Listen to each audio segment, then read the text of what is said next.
Ang Golden State Warriors ay nag-trade kay Jordan Poole sa Washington Wizards nitong nakaraang off-season kapalit ni Chris Paul.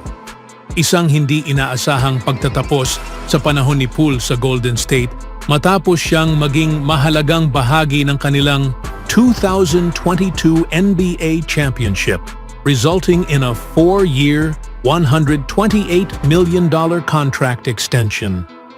Si Poole ay nasuntok ni Draymond Green bago magsimula ang NBA season at ayon sa mga ulat, hindi na siya tuluyang nakapag-ayos ng kanilang relasyon ni Green. Ito kasama ng pagbagsak ng performance ni Poole noong 2022-23 season. Ang mga dahilan na nag-ambag sa kanyang eventual departure via trade. Nagkasama ulit si Poole at ang kanyang kasamahan sa 2022 NBA Championship na si Gary Payton II para sa isang off-season vacation kung saan ibinahagi ng kanyang photographer na si Jordan Jimenez ang mga larawan sa Instagram ng mga guard ng Warriors at Wizards.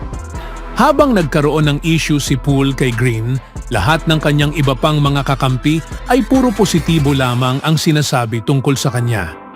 Makikita ito tuwing nagkakasalubong si Poole at ang isa sa kanyang mga dating kakampi dahil palaging may positibong pakikitungo sa isa't isa. Si Poole at Payton ay naging malapit bilang magkakampi at tila nanatili ang kanilang samahan kahit na nasa magkaibang team na sila. Ang parehong mga player ay naging mahalagang bahagi sa tagumpay ng Golden State sa 2022 Championship, kung saan nag-average si Poole ng 17 points sa postseason habang si Payton ay nagbigay ng mahalagang depensibong kontribusyon at nakapag-shoot ng 65.9% ng kanyang mga shot mula sa field. Sa ibang balita naman, ang superstar ng Golden State Warriors na si Stephen Curry ay nahirapan sa simula ng 2024 Olympics. Ngunit nagningning siya sa semifinals at finals na ginabayan ang Team USA sa kanilang ikalimang sunod na gintong medalya. Pagkatapos ng tagumpay, ibinahagi ni Curry na pabirong tinukso siya ni Anthony Edwards tungkol sa pagdating lamang sa Paris sa huling 3 araw ng torneo. Sa isang kamakailang video kasama ang Bloomberg, binalikan ng sharpshooter ng Warriors ang kanyang karanasan sa Olympics. Binanggit ni Curry ang biro ni Anthony Edwards at inamin na ang kanyang 3-point shooting sa unang 4 na laro ay hindi katumbas ng kanyang karaniwang mataas na pamantayan. Pabirong sinabi ni Anthony Edwards tungkol kay Stephen Curry sa Olympics. He, Edwards, was like, dumating lang ako sa Paris para sa huling 3 araw dahil inisave ko lahat ng shot ko para sa huling 2 laro. Hindi ako nakalaro ng maganda. Hindi ako nakashoot ng maayos. Sa unang 4 na laro, parang nakalimang 3 lang ako, tapos nakagawa ako ng 16 sa 2 laro, sabi ni Curry. Inaasahan ni Steph na madadagdagan ang kanyang mga long-range shots sa double digits. Naghintay siya sa tamang pagkakataon para masigurong perpekto ang kanyang timing. Iniisip ko talaga yon. Alam mo, kapag kailangan na ng pagkakataon, i-shoot ko talaga, paliwanag ni Curry.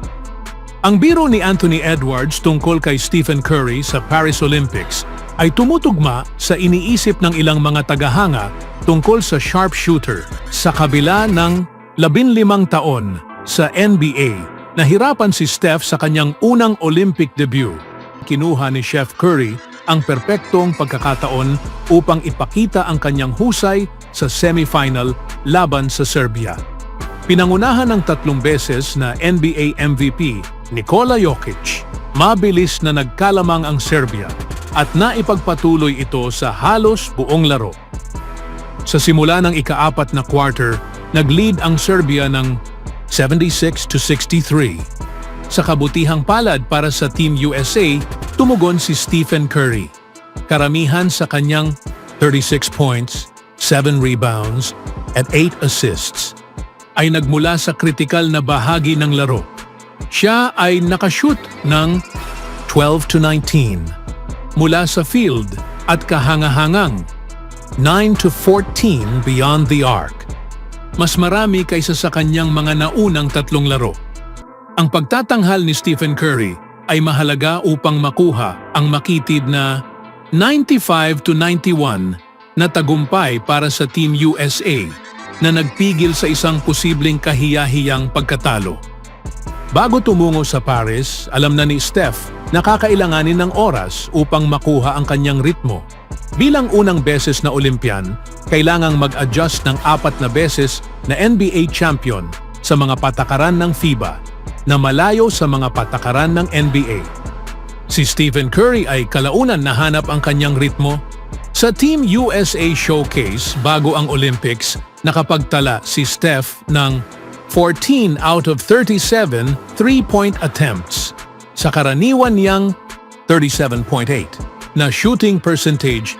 Hindi siya masyadong epektibo kumpara kina LeBron James, Anthony Davis at Drew Holiday. Sa huli, ang mga mintis na shot ay malamang na malimutan. Ang mga heroics ni Stephen Curry laban sa Serbia at France ang matatandaan ng lahat, lalo na ang kanyang tanyag na night-night celebration.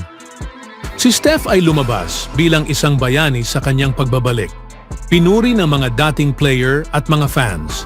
Sa kanyang unang 4 na Olympic Games, si Curry ay may average na 7.3 points, 2.5 rebounds, 2 assists at 0.3 steals per game.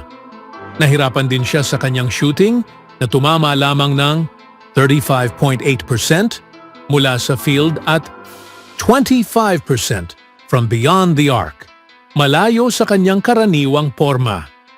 Sa semifinals at sa Olympic final, si Curry ay may average na 30 points, 4.5 rebounds, 3.5 assists at 1.5 steals per game. Nahanap muli ng superstar ng Golden State Warriors ang kanyang shooting touch na tumama ng 62.5% mula sa field at kahangahangang 65.4% from beyond the arc. Ang epekto ni Curry sa huling 2 laro ay napakalaki, kaya nakakuha siya ng pwesto sa All-Star 5 ng Olympics kasama sina LeBron James, Nikola Jokic, Victor Wembanyama at Dennis Schroeder.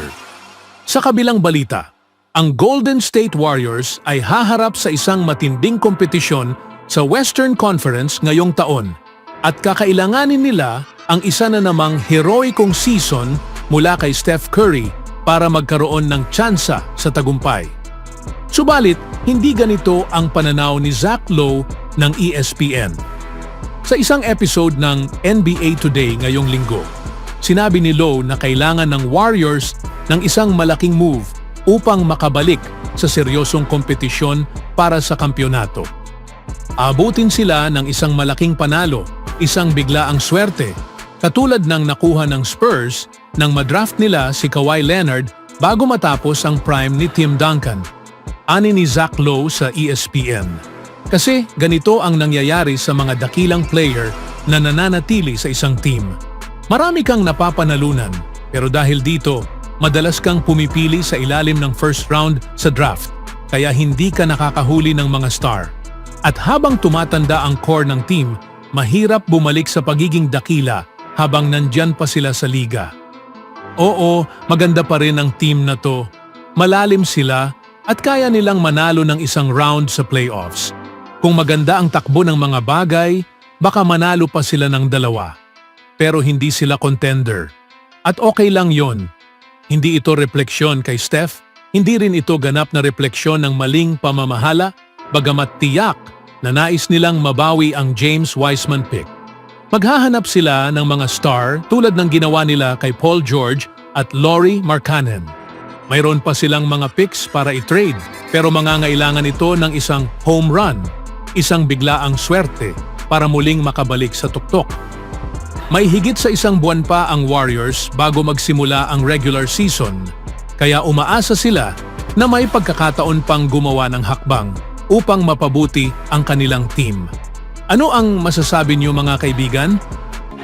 Always do it on my own, so I gotta get through it. And the only thing I know is to love what I'm doing. Never give up, never slow, till I finally prove it. Never listen to the no's, I just wanna keep moving. Keep my head up when I act, head up, that's a fact.